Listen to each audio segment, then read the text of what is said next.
Hi everyone, welcome back to my channel. Today I'm going to be doing my March wrap-up. March was one of those weird months. I read a lot, but also some of these things I read so long ago, or it feels like I read them so long ago, that it's like, oh yeah, I read those, I have to talk about them now. I'm excited to just keep chugging along with my reading, continuing to read things on my TBR, series I wanted to read. All in all, just happy to be productive. So without further ado, let's get into what I ended up reading. As always, we're going to start with manga and then we'll get into everything else. So for manga, I have a couple things that I read at the end of last month, beginning of this month. I read 3 volumes in the Kimi ni Todoke series. This is like my current want to buy series. It is so sweet, so cute. It's a high school romance and friendship story, and it's a classic for a reason. It feels weird to say it's a classic because this was like coming out when I was in middle school and high school. I think it finished up when I was in college, but I've grown along with this series and I'm so glad to be returning to it and buying it for the first time. I've really been enjoying it. But this is for my girls that love the angst, the slow burn, the wholesomeness, and importantly, the misunderstandings. I love the misunderstandings in here because it's over the top and dramatic in some points, but it feels somehow true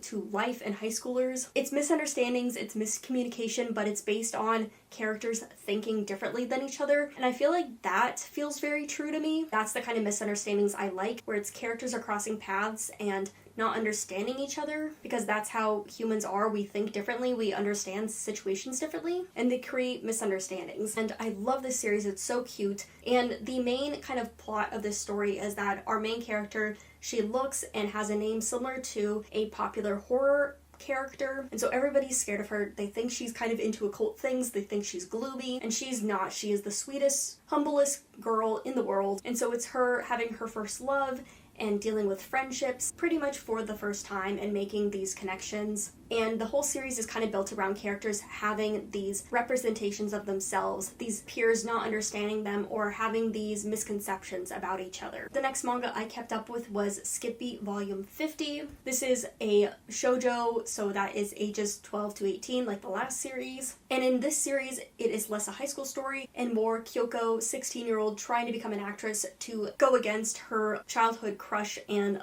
rival, but she suddenly falls into the world of acting and falls in love with it. This is kooky and crazy and over the top and ridiculous, but so funny and so enjoyable. The author has had some hiatuses and the last couple volumes have been slimmer, but I am so excited because I feel like we're finally getting back to Kyoko and acting. I love this series, it's so fun. Next I have The Apothecary Diaries. This is a hit anime right now and it is in its 2nd season and it's so enjoyable and so fun. It's one of my favorite new series right now. This is about a young girl who gets kidnapped and placed in the inner court, which is basically the harem for the king. And so she is like a servant to some of the consorts, but because of her apothecary knowledge and her problem-solving skills, she gets into court intrigue, which she definitely does not want to be a part of because she knows how dangerous it can be. And yes, things are ramping up, they're getting more dangerous, and all of these little mysteries and tidbits are slowly coming together as a big puzzle piece. This is historical, it's drama, and it has just likable characters, and Mao Mao is just so different from a lot of other protagonists, and I really enjoy her. The other big manga that I've been reading that I have not been collecting, because I physically can't collect it, is going to be Dance Dance Danceru. I had a rewatch. It's kind of like up there in my like top 20 animes now. It is a sports anime all about ballet dancing, and I just decided to read the entire thing after my rewatch, so I've been reading that as well. But getting into graphic novels before we get into novels, I have Morgana in Oz Volume 2. This is a sweet young adult series about a young witch who is just always getting into trouble, can never get her spells right. There are talks of this curse with this rival vampire clan, and she accidentally turns one of the vampires into a cat, and it's just a whole debacle. But I've been following this artist for so long, I've been following these characters before they were in a story, and I'm so excited to see them in their story, to see them going through trials and tribulations. I love this series so much, and I can't wait to see where it goes from here. But now finally we can get into the books. So for my reading, I'm gonna go from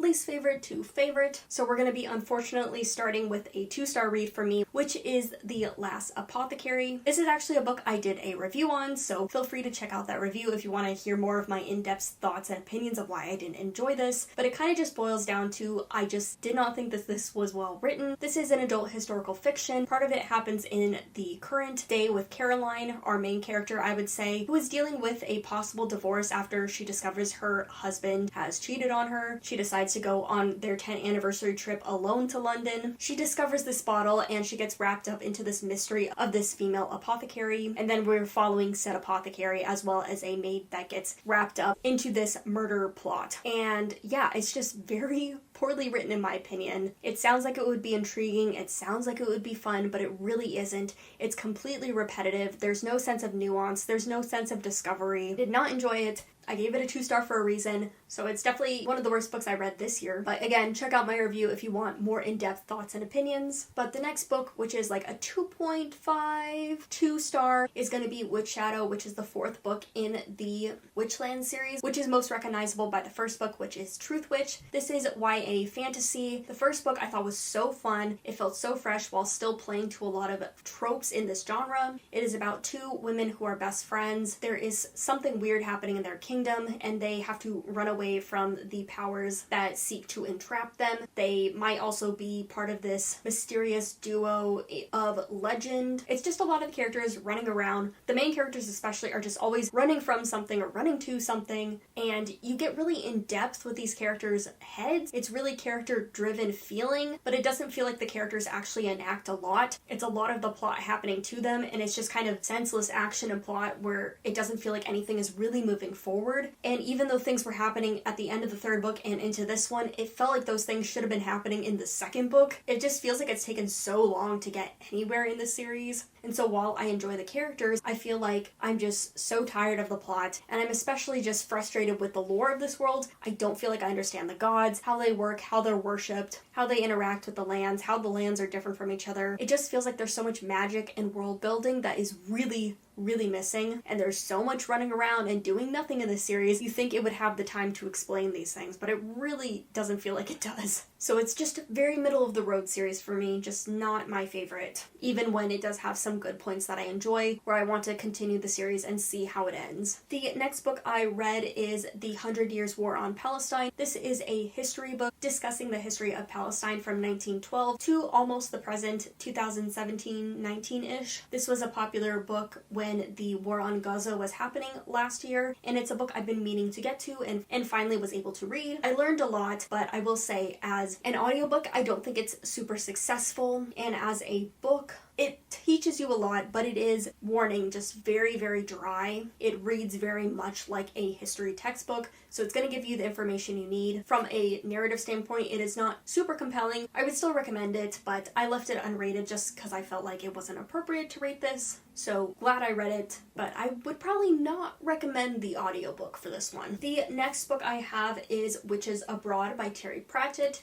This is my 3rd Terry Pratchett novel now, and my 2nd in the Witches series. This is following our familiar cast of characters from Weird Sisters, and this is kind of a spoof on the Godmother fairy tale kind of storyline, where these 3 witches have to set out and defeat this Godmother gone rogue and kind of set this world to sorts. The first half is almost like travel narrative, I want to say almost, where there is a good section of this book just the witches traveling, kind of parroting or spoofing on old British women when they go on travels and are just very not cultured and not worldly and just kind of poking fun at them. Because of that, there are some things that I feel like did not age well, but definitely feels like Terry Pratchett was making fun of those women, like making fun of the witches for some of the things they're saying, but I could see where a reader could read it and be like, ooh, this is uncomfortable. It also uses the G-slur, which is a word that is not quite in use anymore, like it was back in this written time period.